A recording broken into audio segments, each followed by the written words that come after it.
Good morning. My name is Amanda Strauss, and I'm the Associate University Librarian for Special Collections at the John Hay Library at Brown University. And I am so pleased to be presenting along with my colleague, Jordan Jankosek, who is the Archivist for Accessioning and Collections Management here at the John Hay Library. Today, Jordan and I are going to share our brief presentation called Transformative Praxis, Paving the Way for a New Digital Strategy. And I also want to say that we are here proudly as an affiliate library of the HBCU Library Alliance, and we are grateful to the Alliance and to the Digital Library Federation for giving us the opportunity to present this morning.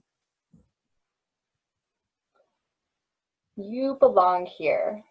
This phrase, Jordan, has become our drumbeat at the John Hay Library. I think you'll agree. I'm not sure how many of you have had the chance to visit us in Providence, but we have a remarkable edifice. It is a giant marble building atop College Hill. You have to walk up many sets of marble stairs before you enter our double height, double wide wooden doors. And it really is a monument. It's a monument to knowledge, to history, and it very much embodies the knowledge and the history that have been traditionally held by Ivy League institutions like Brown University.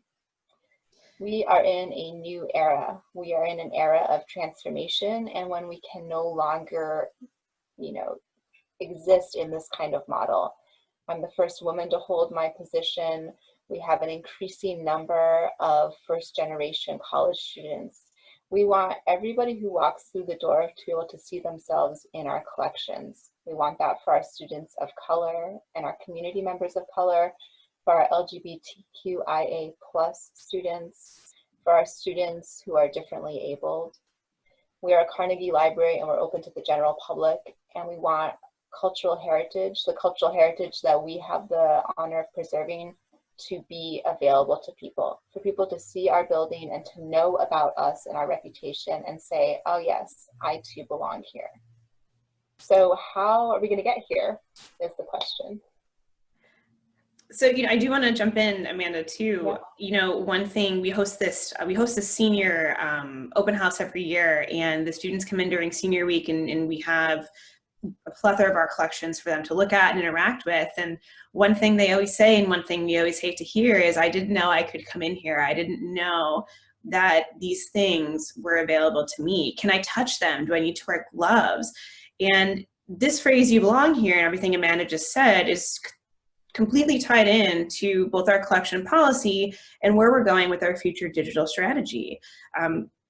We can't make it known to our student and our community populations that you do belong here if we're not providing a clear framework for our collections, if we're not stewarding them properly and making them available for access, and if we're not having a robust digital program.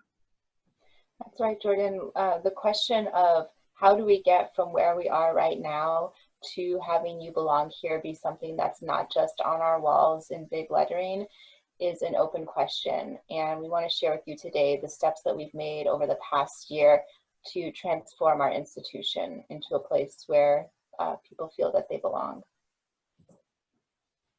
So we're going to talk with you about sustainable focused collecting. We're going to talk about our collection development policy as a gateway to a new digital strategy, and what we have learned both while doing this project in a sort of archival library way, and also what it has meant to us to do this project in 2020, in this year of profound disruption and sorrow, where we face this this devastating global pandemic with numbers that are so heart-wrenching that they're hard to imagine. And when we are at a distance from our colleagues, when we are using new technologies, and also what it has meant to confront issues of racism, racial injustice, colonialism, structural privilege and hierarchy in our collections at this moment, when we are confronting them at a national and a global level. So we're just going to take you back in time for a second, because we started this project in January of 2020, which, if any of us can dare imagine, was before all of the things that I had mentioned had hit us here in the US in the way that we are living through them right now. We started this project not really knowing exactly how we were going to get from no collection policy to a collection policy, but we knew that at the outset we needed to rethink how and why we collect and to develop a shared praxis so that we could transform our institution from what we are right now into what we want to become. And so part of this, we did a huge self-study with ourselves and with our curators and our acquisitions committee. So evaluating our collections holistically and thematically, you can see that right here on the slide. We identified strengths and weaknesses. These strengths were often rooted in these very white and oftentimes male collections. We do have amazing collections here at the Hay, and that's not all we have, but we really had to take a closer look at what we had, what we were making available for access, and how we were describing things. We had to look at our collections and say, where can we go from here? How can we grow these in a way that makes sense holistically and with a shared idea, but also to make sure that we're adhering to those values that Amanda just spoke about. There was a lot of tough conversations we had at the beginning, and we joked it was often like throwing spaghetti on the wall because everybody had an idea. The conversations at times were very tough. A lot of really wonderful things, I think, came out of it. You know, we started here and we were able to take these big ideas and really bring them down in a concrete way that made sense for us moving forward in the future. That's right, Jordan. When we were having our conversation about theoretical foundations and rethinking how and why we collect, we had to have some difficult conversations about our structure, about our privilege, about who is represented in the collections, and we gained some practice there. But that conversation for many of us who are have white privilege was largely theoretical because it's not something that we confront on a daily basis. Fast forward to the end of the self-study and kind of the beginning of everything that we are experiencing right now as a nation. And that theoretical foundation stopped being theoretical, right? It became urgent. And we began to watch as the general public began to demand better of us as sites of cultural heritage, as what they call in the archival tradition in Latin America, sites of memory. And we saw that monuments are coming down and demands are being made about whose history is shared and what is important. And we are a library. We're maybe a degree removed away from that. You know, perhaps attention is being focused on museums and public monuments right now, but we don't get to exempt ourselves. No. We need to consider ourselves as if we were a monument, because we are. And we need to you know, take that theoretical foundation, take what's happening in our daily lives right now and apply it, apply what we're learning, and ask ourselves really hard questions about our collections, where we have been, and how we are going to become a new institution. Well, we know before you talk about the actual policy, Amanda, what you just said, I think is really poignant, because we started demanding better of ourselves. You know, this happened. A lot of this work happened through Zoom. We really started it in earnest in the months of April and May, and like many of you, everything had been completely uprooted. Our work lives had been completely uprooted. What we were working on had been completely uprooted, and having these conversations in sort of a Zoom computer format, I think was beneficial to us in a way that it might not have been in person. That's right. So where we are now in this project is our collection policy, which we are actually not going to talk too much about. We are sharing the document, the draft of it, but this document details our collecting ethos, our methodology, and the process of what we are going to collect. And it sets out strategic collecting directions. And those strategic collecting directions are going to inform everything we do at the Hay, from exhibitions to public engagement to, notably for this audience, our digital program. What collections are we going to digitize? What collections are we going to invest effort in you know, trying out handwriting recognition technology? What how are we going to treat and prioritize born digital collections? All of that practice will stem from the vision that we're outlining in our collection policy. And one thing this collection policy process really led us to do, along with a reorganization that we had in the library in early January, was we were able to look at our acquisition process, and we were really able to reevaluate the documents that we were using when it came time for donations. We were really looking at the workflows we were using. We mentioned that we are in the very early stages of creating a robust digital program.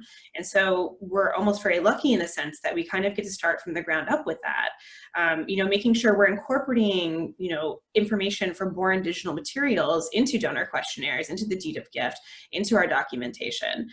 Looking at that documentation has been a really interesting process, also in the sense of diversity, equity, and inclusion, and making sure that our wording is appropriate. Words matter, phrases matter, and we want to make sure that this documentation isn't just available for the same people that have been donating to special collections and archives, for the past 50 years and are used to the process and they know the vocabulary. We want to make sure that these documents are clear and accessible to all of the community and for people that may be donating for the first time.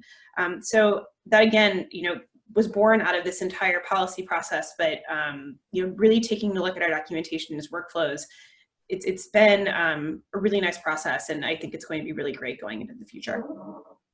That's right. And so as we kind of wind down in our last few minutes, we want to share with you our guiding principles for collecting. And I think we're going to take a stab at actually sharing these kind of with you as a set. There's so much that we could say about each of them, and I hope if you take the time to take a look at our collecting policy and then perhaps want to continue the conversation with us.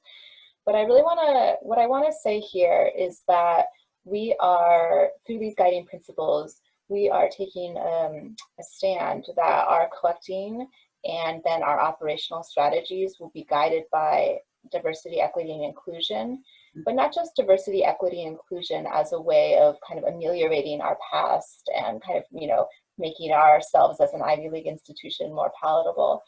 We're going to use diversity, equity, and inclusion as a lever for taking action towards racial justice and for being anti-racist in our collecting, in our metadata, in our digital program. And the key here is that action, right? We are going to be actively pursuing these values.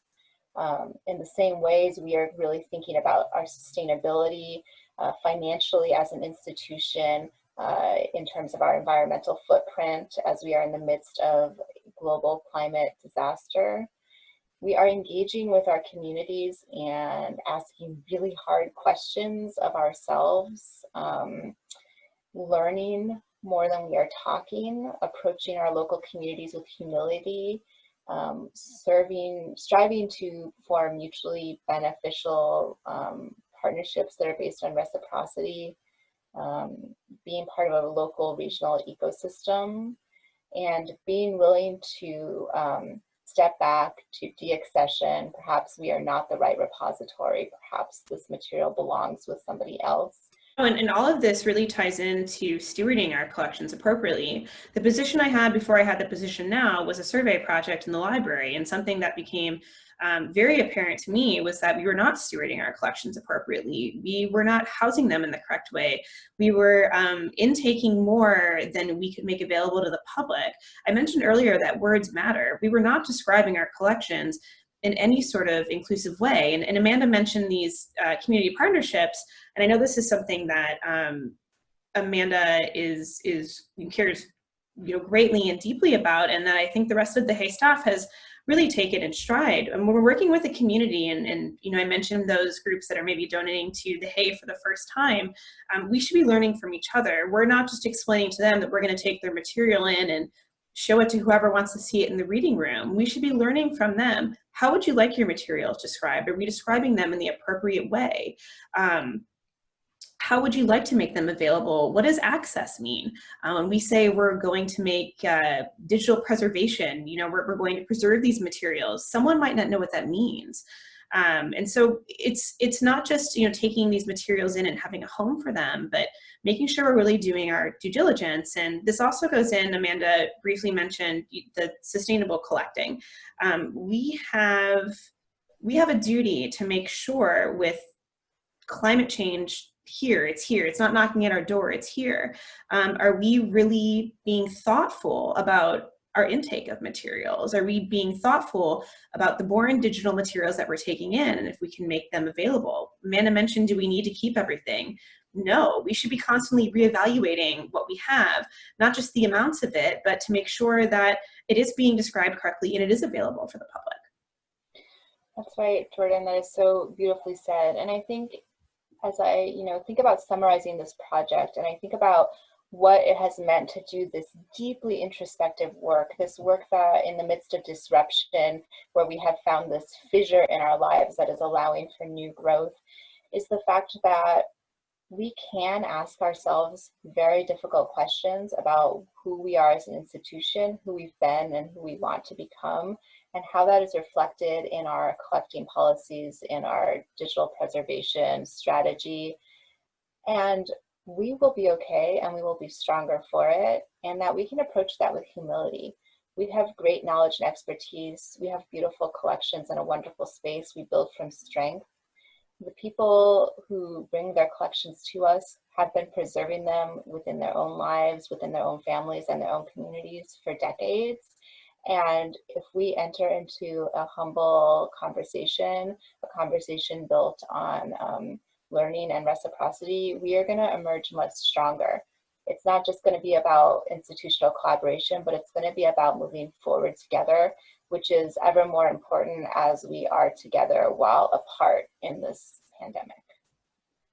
So I'm going to let Amanda really wrap up here, but I do know there's going to be a Slack Q&A. This was the quickest presentation we've done, a little secret. This is our third iteration of attempting to do this. The first two were far too long. One was teetering at an hour. So please, we welcome your questions in the Slack Q&A. We'd love to talk more about our Growing Digital program and anything else we discussed. Thank you so much for your time, and we look forward to engaging with you further. And thanks, Amanda. Thank you, Jordan.